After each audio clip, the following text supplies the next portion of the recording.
User journey, user experience. I want to talk about how important the user journey, i.e. the journey that a user or customer, potential customer, takes when they enter your website.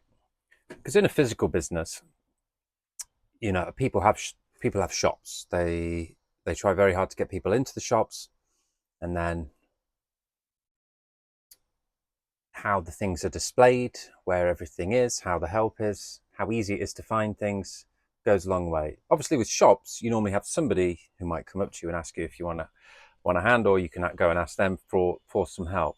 With the websites, it's a bit different because it's all up there, and there are buttons and videos and options and flows for people to go, and that's up to the designer, the entrepreneur, to decide.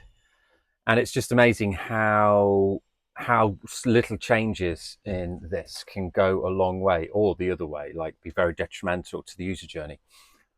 I've been doing the LifeMaster website, and we've obviously been professing with all of these startups we're doing how important the user journey is, and how we're just going to bring things back to simplicity.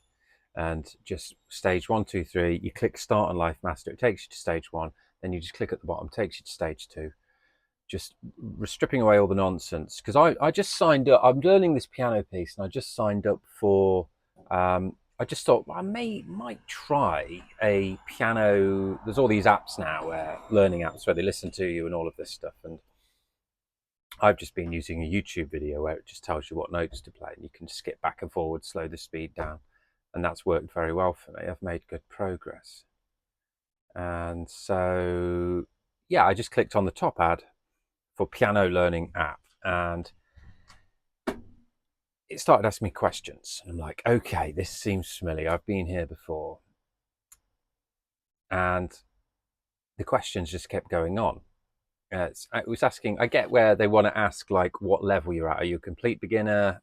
Have you got some experience? You're an expert. Where are you at? So that they can tailor the journey to you. I understand what they're doing there, but the amount of questions this thing asked, I ended up giving up.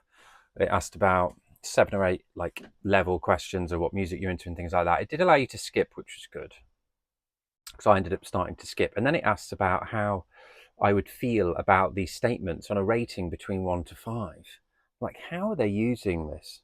They've paid for that click that I've done on the ad. And in the end, I just closed it. I gave up. Like, on question 17 or something like that. It's like, I just wanted to go in there and see how this thing works, man. I want to see if you've got the song that I want to learn, and I want to see how it works. I actually think I did get to the, I think I skipped through to the end, and then it wanted my details, and then it was like, yeah, you're going to have to, it's a free trial. That's what was in the ad, a free trial. But you've got to put your credit card details in to get the free trial. You can cancel at any time, but you'll be billed at the end of the 7 days. Hate this model, because they're just preying on people forgetting. The amount of times I've done it where you sign up for a trial, you forget, that first bill, you see it on the bank, and you're like, oh, cancel that. But the amount of initial payments, those one-off payments that they've got from people, I really, really don't like it. So we're never going to require credit card details. I've looked into the science of this as well. There's a lot of science and numbers between the psychology of credit cards and trial period lengths. That's a whole new science of itself. But I just don't believe in it, especially in this day and age. People are just bored of being ripped off, bored of having another thing to think about. And I think people should be able to try a product without actually having to give over their payment details. And then it's adding another thing to your future self to do, isn't it? And it doesn't have to be that way. If the product's that good, people are just going to be queuing up to pay for it, aren't they? It's the wrong way round. It's the same as this Tai Chi. I mentioned a month or so ago that I was interested in learning Tai Chi. And then lo and behold, ads on everywhere of just all about Tai Chi. So much so, I mean, the ads have just been bombarding me, and I'm spending a fortune on these ads. And out of curiosity. So I think if you're in this game, if you're in business, you should study ads. Actually, you should let them play, and you should click on them, and you should see what the landing page is like. And you should see where it takes you and what the user journey is like. will always be curious, because if it does work on you, then you can take some things from that. This Tai Chi one, the ads are very good. The video ads are very good. They do some different styles. And I ended up clicking on one about a week ago. And again, it had this same questionnaire that just went on and on and on. And there was no real progress bar either. So again, it's like, and I've also done it for an ADHD quiz where it asked many. It was an ADHD quiz. I was just curious. Seems to be a hot topic now. So I did the quiz, and yeah, there were lots of questions, like 30, 40 questions. And then at the end, there was no mention of this. It said, oh, you've got to pay like £6.95 to get your results emailed to you. Like, you have just wasted 15, 20 minutes of my time. There was no mention of the payment. But the thing is, people have, they're sneaky, because they know people have committed that much time. It's a little bit like these questionnaires. People have committed so much time that they're just like, well, come on then. I might as well sign up and see what this is like, because I've already invested some time. So that's the kind of psychology that they're using there. But it all just smells a bit sneaky, doesn't it? And yeah, I'm not really a fan of all of that. Like I said yesterday, I want people to come and be like, oh, where do I pay? Where do I sign up? Like, I almost want people to be bookmarking it because it's that good and they don't want to lose the page. And I think there's just a real need for that authenticity, stripping back the nonsense, and serving people in the quickest, easiest way possible. Like the Apple stores that you go into, they're just so simple.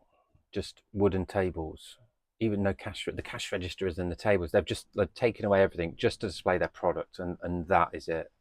And then, helpful people about, which aren't on commission. Interestingly, the Apple Store employees, they didn't want to put them on commission. They just decided to pay them well because they didn't want the pressure. They just wanted people to help people. They didn't want a salesy, pressury thing.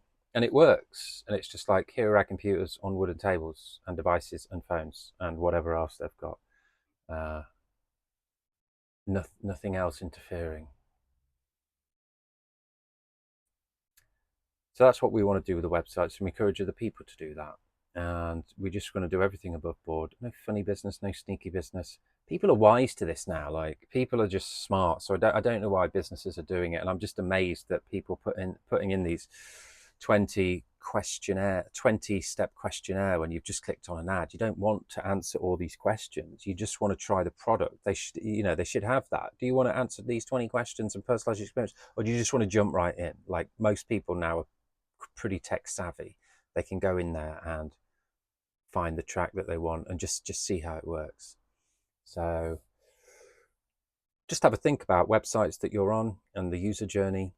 And if an ad does catch your attention, watch the ad again, make some notes, click on the link, see what the landing page is like, study the landing page, go through the journey and take what's good. Because if it's worked on you, chances are they've looked into it and they've done something that will work on other people. Obviously, you've got to catch people. You've got to use some psychology with video ads and things like that, and videos, but just do it honestly. So, a bit tired today, a bit like, just not sure where we're going in life, a little bit uncertain, unstable, investigating where to go and what to do. There's still some unknowns, which is good because that is exciting, but sometimes it just does get a little bit exhausting. You're just like, what is going on? Just trying to focus on the business. October's all about business and getting this baby off the ground and getting this schedule into place and getting multiple businesses taking money, and getting the message out there. So that's what we'll continue to do.